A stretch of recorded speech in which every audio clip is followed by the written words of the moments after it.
அழகா தெரியணும்னு இனிமேல் முடிக்கு டை அடிப்பீங்க. தொடர்ந்தால் நடப்பதை பாருங்கள். கவனம் மக்களே. முடி வெள்ளையாக ஆரம்பித்தவுடன் பலரும் அதை மறைக்க டை பயன்படுத்த தொடங்குகிறார்கள். சிலர் மாதத்திற்கு ஒரு முறை, சிலர் 2 வாரத்திற்கு ஒரு முறை கூட டை போடுவார்கள். முடி அழகாக தோன்றும், வயது குறைவாக தெரியும் என்பதற்காக டைக்கு அடிமையாகுகிறார்கள்.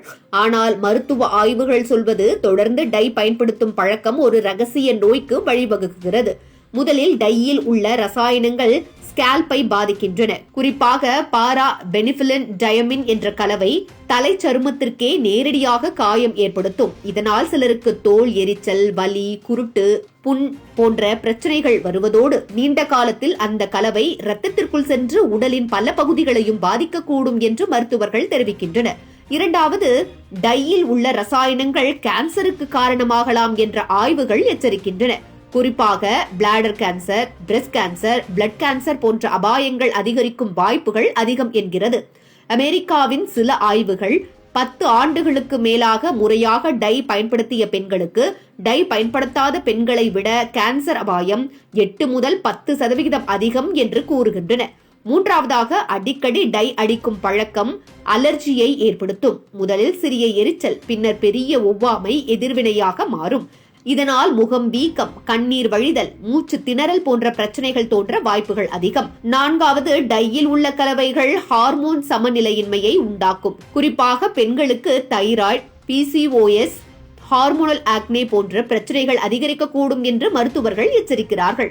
உடலில் உள்ள ஹார்மோன் சமநிலையை ரசாயனங்கள் குலைப்பதால் நீண்டகால நோய்களுக்கு ஆளாக வாய்ப்புகள் அதிகம். ஐந்தாவது, முடி டை அடிக்கிறவர்கள் சுவாச பிரச்சனைகளுக்கும் ஆளாகுகிறார்கள்.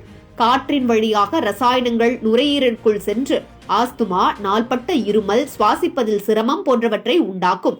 இதனால் ஏற்கனவே லங்ஸ் பிரச்சனை உள்ளவர்களுக்கு டையின் தாக்கம் மிக ஆபத்தானதாகும். ஆறாவது, டை அடிக்கிற பழக்கம் சிறுநீரகத்தை பாதிக்க கூடுகிறது.